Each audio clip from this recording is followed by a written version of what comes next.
Hello hi नमस्कार, आप सुन रहे हैं जागरण पॉडकास्ट का खबरनामा। मेरा नाम है शताक्षी सिंह। चलिए आपको बताते हैं आज दिन भर की तमाम बड़ी खबरें। बुलेटिन की शुरुआत करेंगे हेडलाइंस के साथ। गगनयान मिशन के लिए अंतरिक्ष में जाएंगे 4 एस्ट्रोनॉट्स। पीएम मोदी ने किया नामों का ऐलान। केजरीवाल ने लोकसभा चुनाव के लिए किया प्रत्याशियों का ऐलान। भारतीय सेना में शामिल हुआ 46 मीटर मॉड्यूलर ब्रिज। अगले 4 सालों में कुल 41 सेट किए जाएंगे शामिल। पीएम किसान सम्मान निधि योजना की 16वीं किश्त कल आएगी। किसान परिवारों के खाते में आएंगे 21,000 करोड़ रुपए। आम जनता कब कर सकेंगे अबू धाबी के हिंदू मंदिर के दर्शन, आपको बताएंगे। 29 फरवरी तक वीआईपी और विदेशी श्रद्धालुओं की होगी एंट्री। सूरज की रोशनी मिलते ही जागा जापान का मून लैंडर, एजेंसी जाक्सा ने बताया चमत्कार। आरबीआई ने एसबीआई समेत इन बैंकों पर लिया एक्शन। लगभग 3 करोड़ रुपए का लगा जुर्माना। महाभारत और श्री कृष्ण के कल की अवतार से है प्रभास की फिल्म का कनेक्शन, डायरेक्टर ने किया खुलासा। बाबर आजम को पीएसएल में धमाकेदार शतक जड़ने का मिला इनाम। किसी शख्स ने उन्हें गिफ्ट की है 80 लाख की कार। कौन है ये शख्स, इसके बारे में आपको बताएंगे। फिलहाल खबरें विस्तार से जान लीजिए। प्रधानमंत्री नरेंद्र मोदी ने केरल के तिरुवनंतपुरम में मौजूद इसरो के विक्रम साराभाई स्पेस सेंटर का दौरा किया। इस दौरान उन्होंने इस सेंटर से ट्राइसोनिक विंड टनल प्रोजेक्ट का शुभारंभ किया। पीएम मोदी ने इसरो चीफ एस सोमनाथ के साथ मिशन गगनयान का रिव्यू भी किया। इसी के साथ पीएम ने गगनयान मानव अंतरिक्ष उड़ान मिशन के अंतरिक्ष यात्रियों यानी कि एस्ट्रोनॉट्स के नाम की घोषणा कर दी। प्रधानमंत्री नरेंद्र मोदी ने गगनयान मिशन में शामिल 4 एस्ट्रोनॉट्स को एस्ट्रोनॉट विंग्स पहनाए। ये 4 एस्ट्रोनॉट जो इनके नाम है प्रशांत बालकृष्णन नायर, अंगद प्रताप, अजीत कृष्णन, शुभांशु शुक्ला। अंतरिक्ष यात्रियों के नाम के ऐलान के बाद पीएम मोदी ने कहा कि मैं चाहता हूं कि हर कोई हमारे अंतरिक्ष यात्रियों का खड़े होकर अभिनंदन करे। पीएम मोदी ने आगे कहा कि हम सभी आज एक ऐतिहासिक सफर के साक्षी बन रहे हैं। अब से कुछ देर पहले देश पहली बार अपने 4 गगनयान यात्रियों से परिचित हुआ। ये सिर्फ 4 नाम और 4 इंसान नहीं है, ये 140 करोड़ एस्पिरेशंस को स्पेस में ले जाने वाली 4 शक्तियां हैं। 40 साल के बाद कोई भारतीय अंतरिक्ष में जाने वाला है, लेकिन इस बार टाइम भी हमारा है, काउंटडाउन भी हमारा है और रॉकेट भी हमारा है। वहीं कांग्रेस से गठबंधन होने के बाद आम आदमी पार्टी ने लोकसभा चुनाव के लिए दिल्ली की 4 सीटों पर अपने उम्मीदवारों का ऐलान कर दिया है। लिस्ट में दिल्ली के 3 विधायकों के नाम है, जिसमें आम आदमी पार्टी ने लोकसभा चुनाव के लिए अपना प्रत्याशी बनाया है। बता दें कि कई बैठक के बाद दिल्ली की 7 लोकसभा सीटों के लिए कांग्रेस और आम आदमी पार्टी के बीच गठबंधन का ऐलान हुआ था। गठबंधन में आम आदमी पार्टी दिल्ली की 4 सीट पर चुनाव लड़ेगी, तो कांग्रेस को गठबंधन में 3 सीट मिली है। फिलहाल आप ने दिल्ली की 4 सीटों पर अपने प्रत्याशियों के नाम की घोषणा कर दी है। पार्टी के राष्ट्रीय संयोजक अरविंद केजरीवाल ने दिल्ली से आपके 3 विधायकों पर भी भरोसा जताया है। लोकसभा चुनाव के लिए आपके प्रत्याशियों की लिस्ट में दिल्ली के 3 विधायक हैं। इनमें कंडोली से कुलदीप कुमार, मालवीय नगर से सोमनाथ भारती और तुगलकाबाद से विधायक सहीराम पहलवान का नाम शामिल है।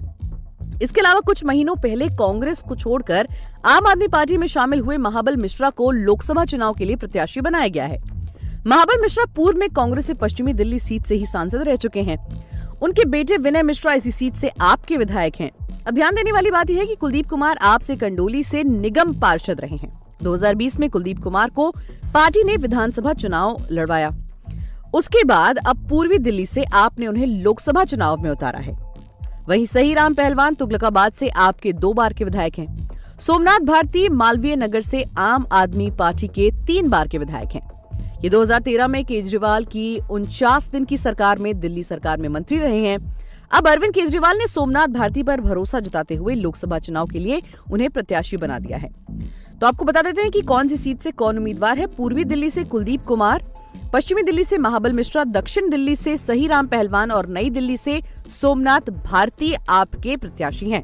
वहीं भारतीय सेना में मॉड्यूलर ब्रिज को शामिल किया गया है। मॉड्यूलर ब्रिज को शामिल किए जाने से सेना को किसी भी चुनौतीपूर्ण जगहों पर अपने टैंकों को तैनात करने में आसानी होगी।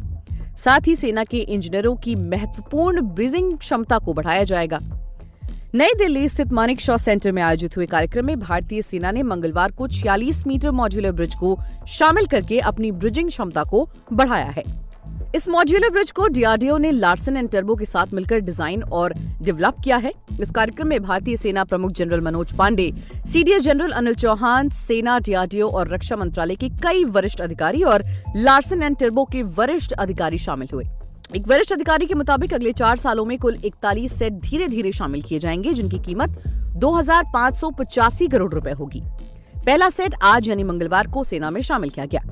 वहीं प्रधानमंत्री नरेंद्र मोदी मंगलवार को और बुधवार को केरल, तमिलनाडु और महाराष्ट्र के दौरे पर रहेंगे। वो 28 फरवरी को महाराष्ट्र के यवतमाल में आयोजित एक समारोह के दौरान किसानों को प्रधानमंत्री किसान सम्मान निधि के तहत 41,000 करोड़ रुपए से अधिक की 16वीं किश्त जारी करेंगे। योजना के तहत अब तक 11 करोड़ से ज्यादा किसान परिवारों को 3 लाख करोड़ से ज्यादा की रकम अपने खाते में ट्रांसफर की जा चुकी है। प्रधानमंत्री नमो शेतकारी महासम्मान निधि की लगभग 3,800 करोड़ रुपए की दूसरी और तीसरी किस्त भी वितरित कर चुके हैं। इससे पूरे महाराष्ट्र में लगभग 88 लाख किसान लाभान्वित होंगे। इस योजना के तहत महाराष्ट्र में प्रधानमंत्री किसान सम्मान निधि योजना के लाभार्थियों को हर साल 6,000 रुपए की अतिरिक्त राशि मिलती है। इसके साथ ही पीएम राज्य में 4,900 करोड़ रुपए से अधिक की विकास परियोजनाओं को राष्ट्र को समर्पित करेंगे। पीएमओ के अनुसार प्रधानमंत्री महाराष्ट्र को 5.50 लाख महिला स्वयं सहायता समूहों को 825 करोड़ रुपए का रिवॉल्विंग फंड भी वितरित करेंगे। ये राशि राष्ट्रीय ग्रामीण आजीविका मिशन के तहत भारत सरकार द्वारा प्रदान किए जाने वाले रिवॉल्विंग फंड के अतिरिक्त है। वहीं अबू धाबी में पहला हिंदू मंदिर 1 मार्च से जनता के लिए खोला जाएगा। बता दें कि इस महीने की शुरुआत में प्रधानमंत्री नरेंद्र मोदी ने इस मंदिर का उद्घाटन किया था। लगभग 700 करोड़ रुपए की लागत से इस मंदिर का निर्माण बोचासन वासी श्री अक्षर पुरुषोत्तम स्वामीनारायण संस्था द्वारा अबू मुरीखा में किया गया। भव्य मंदिर का उद्घाटन 14 फरवरी को एक समर्पण समारोह के दौरान प्रधानमंत्री मोदी ने किया था, जिसमें 5,000 से ज्यादा लोगों को आमंत्रित किया गया था। 15 से 29 फरवरी तक से पहले पंजीकरण कराने वाले विदेशी श्रद्धालुओं या फिर वीआईपी मेहमानों को मंदिर में दर्शन करने की अनुमति दी गई थी। अब मंदिर 1 मार्च से सुबह 9 बजे से रात 8 बजे तक जनता के लिए खुला रहेगा। मंदिर हर सोमवार को बंद रहेगा। इसकी जानकारी मंदिर के एक प्रवक्ता ने दी है। वहीं जापान के पहले मून लैंडर ने पृथ्वी से एक संकेत का जवाब दिया है। इससे पता चलता है कि ये हफ्ते भर की दूसरी चंद्र रात से बच गया है। ये जानकारी देते हुए जापान की अंतरिक्ष एजेंसी जाक्सा ने इसे चमत्कार बताया। गत 20 जनवरी को जापान के मानव रहित स्मार्ट लैंडर फॉर इन्वेस्टिगेटिंग ने 20 जनवरी को चंद्रमा पर सॉफ्ट लैंडिंग की थी। इसके साथ ही जापान चांद पर पहुंचने वाला 5वां देश बन गया। जाक्सा ने बताया कि SLIM गत महीने गलत दिशा में गिर गया था और उसके सौर पैनलों तक सूरज की रोशनी नहीं पहुंच पा रही थी। हालांकि सूरज की रोशनी मिलते ही लैंडिंग के 8वें दिन SLIM से संपर्क हो गया। जाक्सा ने कहा कि चंद्रमा पर दोपहर होने के कारण SLIM का तापमान तकरीबन 100 डिग्री सेल्सियस पर पहुंच गया था। वहीं भारतीय रिजर्व बैंक ने नियामक मानदंडों के उल्लंघन के लिए भारतीय स्टेट बैंक, कैनरा बैंक और सिटी यूनियन बैंक पर सख्त कार्रवाई की है। इस कार्रवाई के बाद बैंकों पर लगभग 3 करोड़ रुपए का जुर्माना लगाया गया है। केंद्रीय बैंक ने अपने बयान में कहा कि जमाकर्ता शिक्षा जागरूकता निधि योजना 2014 से संबंधित कुछ मानदंडों के उल्लंघन के लिए भारतीय स्टेट बैंक पर 2 करोड़ रुपए का जुर्माना लगाया गया है। वहीं आरबीआई ने सिटी बैंक पर NPA अकाउंट से जुड़े इनकम रिकॉग्निशन के प्रेसिडेंशियल नियमों, एसेट क्वालिफिकेशन और एडवांस प्रोविजनिंग नियमों के साथ नो योर डायरेक्शन रूल के उल्लंघन के तहत 66 लाख रुपए का जुर्माना लगाया है। इसके अलावा आरबीआई के कुछ निर्देशों का पालन न करने पर कैनरा बैंक पर 32.30 लाख रुपए का जुर्माना भी लगाया है। बात करें मनोरंजन जगत की तो प्रभास की आने वाली फिल्म कल की 2898 AD लगातार चर्चा में बनी हुई है। बीते साल फिल्म का टीजर रिलीज कर दिया गया था, लेकिन कहानी को लेकर कोई अपडेट नहीं दी गई थी। कल की 2898 AD की शूटिंग हैदराबाद की रामोजी फिल्म सिटी में चल रही है, जहां एक भव्य सेट तैयार किया गया है और सिक्योरिटी इतनी टाइट है कि कुछ लीक कर पाने में पसीने छूट जाएं। हालांकि डायरेक्टर नाग अश्विन ने अब खुद फिल्म से जुड़ी बड़ी अपडेट शेयर कर दी है, जिसके बाद फैंस का एक्साइटमेंट 7वें आसमान पर पहुंचने वाला है। कल की 2898 AD के डायरेक्टर नाग अश्विन और प्रोड्यूसर राणा डग्गुबती ने हाल ही में एक इवेंट में हिस्सा लिया, जहां उन्होंने फिल्म से जुड़ी डिटेल्स को लेकर खुलकर बात की। इस फिल्म की टाइमलाइन और घटनाओं के बारे में पूछा गया तो उन्होंने कहा कि फिल्म महाभारत से शुरू होती है और 2898 AD में खत्म होती है। ये 6000 सालों के बीच घूमती है। हमने जो दुनिया बनाई है वो ये सोचते हुए बनाई है कि वो कैसी होगी। साथ ही इंडियन टच को बनाए रखा है और इसे ब्लेड रनर जैसा नहीं बनाया है। खेल जगत की बात करें तो पाकिस्तान टीम के पूर्व कप्तान बाबर आजम ने अपने T20 क्रिकेट करियर का 11वां शतक जमाया है। बाबर आजम इस वक्त PSL 2024 खेल रहे हैं, जहां इस टूर्नामेंट का दूसरा शतक उनके बल्ले से निकला। बाबर आजम ने लाहौर में इस्लामाबाद यूनाइटेड के खिलाफ पेशावर जालमी की तरफ से खेलते हुए शानदार शतक जमाया।